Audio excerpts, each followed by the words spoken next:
एक राजकुमारी थी, रूपा।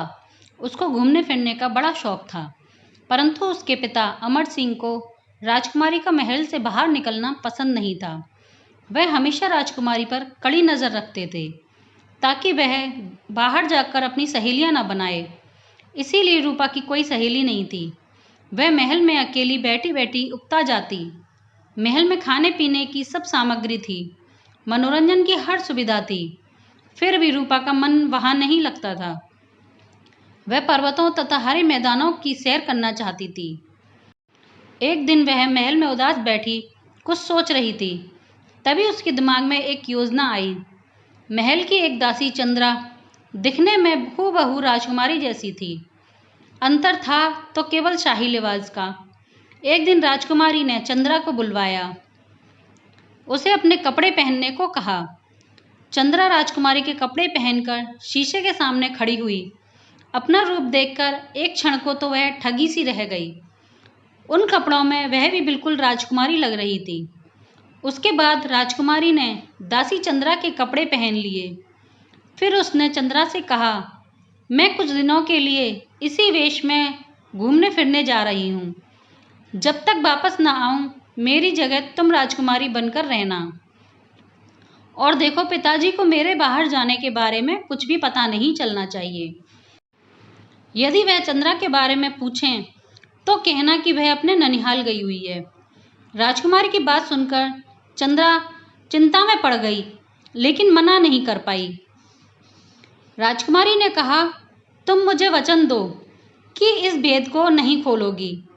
चंद्रा ने राजकुमारी को वचन दे दिया। चंद्रा बनी राजकुमारी महल से चल पड़ी।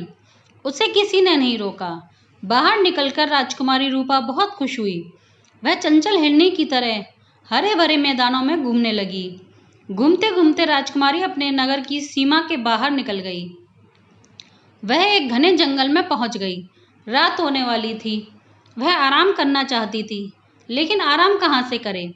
कुछ दूर और चलने के बाद उसे एक हरा भरा बाग नजर आया। बाग बहुत ही सुंदर था। पेड़ों पर मीठे मीठे फल लगे हुए थे। मैं यहीं आराम कर लूंगी, यह सोचकर राजकुमारी बाग के अंदर चली गई। राजकुमारी को भूख लग रही थी। उसने एक पेड़ से फल तोड़ने के लिए हाथ बढ़ाया। तभी एक डरावनी सी आवाज़ उसे सुनाई दी। रुक जाओ। राजकुमारी डर गई। उसने तो देखा, आकाश में एक भयानक राक्षस उड़ता हुआ आ रहा था। उसे देखकर राजकुमारी डर के मारे बेहोश हो गई। राक्षस बेहोश हुई राजकुमारी को उठाकर अपने किले में ले गया। वहां उसको एक कमरे में कैद कर दिया। इधर जब राजकुमारी कई दिनों तक महल में न लौटी तो राजकुमारी बनी दासी परेशान हो गई। उसने सोचा कहीं राजकुमारी किसी मुसीबत में ना फंस गई हो। दासी को रात दिन यही चिंता सताने लगी। फिर भी वह अपनी असली बात किसी को नहीं बता सकती थी। उसने राजकुमारी को वचन जो दिया था। इसी चिंता में दासी चंद्रा बीमार पड़ गई। धीरे धीरे उसकी बीमारी बढ़ती गई। आखिर एक दिन वह चल बसी। सारी नगरी शोक में डूब गई।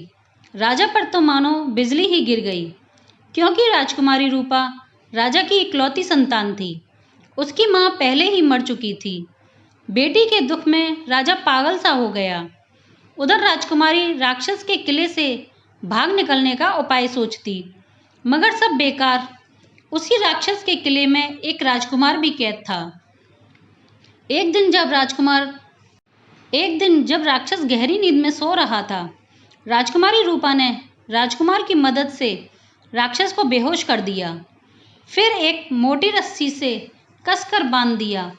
इसके बाद दोनों तेजी से भागते हुए एक घोड़े पर सवार हुए और वहां से निकल पड़े। राजकुमारी को राजधानी तक पहुंचाकर राजकुमार अपने राज्य में लौट गया। उस समय रात हो गई थी, इसीलिए राजकुमारी ने महल में जाने के बजाय बाहर रहना उचित समझा। वह रात को सोने के लिए एकांत की खोज में निकल पड़ी। राजकुमारी एक घर के पास से गुजरी तो उसे कुछ आवाज़ सुनाई दी। एक आदमी दूसरे से कह रहा था, बेचारा राजा तो बहुत ही दुखी है। इकलौती बेटी रूपा की मृत्यु से उसे पागल कर दिया है। राजकुमारी ने यह बात सुनी तो बहुत दुखी हुई। उसको यह समझते देर न लगी कि चंद्रा की मृत्यु हो गई है। राजकुमारी को रात भर नींद नहीं आई। वह सूरज उगने का इंतजार करने लगी। सुबह होते ही राजकुमारी महल में गई। दरबार बंद था। राजा अमर सिंह निढाल सा अपनी गद्दी पर बैठा हुआ था। अपने पिता की यह हालत देखकर राजकुमारी की आंखों में आंसू आ गए। राजा ने उसे देखा तो बोला, अरे चंद्रा, तू कहाँ चली गई थी? राजकुमारी हम सबको छोड़कर चली गई। तू होती तो शायद उसे बचा लेती। राजकुमारी ने कहा, पिताजी, मैं चंद्रा नहीं, आपकी बेटी हूँ। चंद्रा शायद मेरी चिंता में ही चल बसी। यह कहकर राजकुमारी ने पूरी घटना बता दी। राजा अमर सिंह अपनी पुत्री को गले लगाना चाहते थे। तभी मंत्री बोला, महाराज, हो सकता है यह लड़की चंद्रा ना हो। राजकुमारी की हमशक्ल होने का फायदा उठा रही हो। हमें इस पर फौरन विश्वास नहीं करना चाहिए। फिर मंत्री ने रूपा की तरफ मुड़कर कहा, तुम्हारे पास क्या सबूत है कि तुम राजकुमारी रूपा ही हो? मंत्री की बात सुनकर राजकुमारी भौचक्की रह गई। उस समय वह दासी के वेश में थी। तभी राजकुमारी को अपनी हीरे की अंगूठी का ध्यान आया। उस पर उसका नाम खुदा हुआ था। वह अंगूठी उसके जन्मदिन पर राजा ने भेंट दी थी। उसने वही अंगूठी मंत्री को दिखाई। अंगूठी देखकर मंत्री को विश्वास हो गया, यही असली राजकुमारी है। बिछड़ी बेटी को पाकर राजा बड़ा खुश हुआ और आंखों से आंसू निकलने लगे। उसने रूपा को अपने गले से लगा लिया।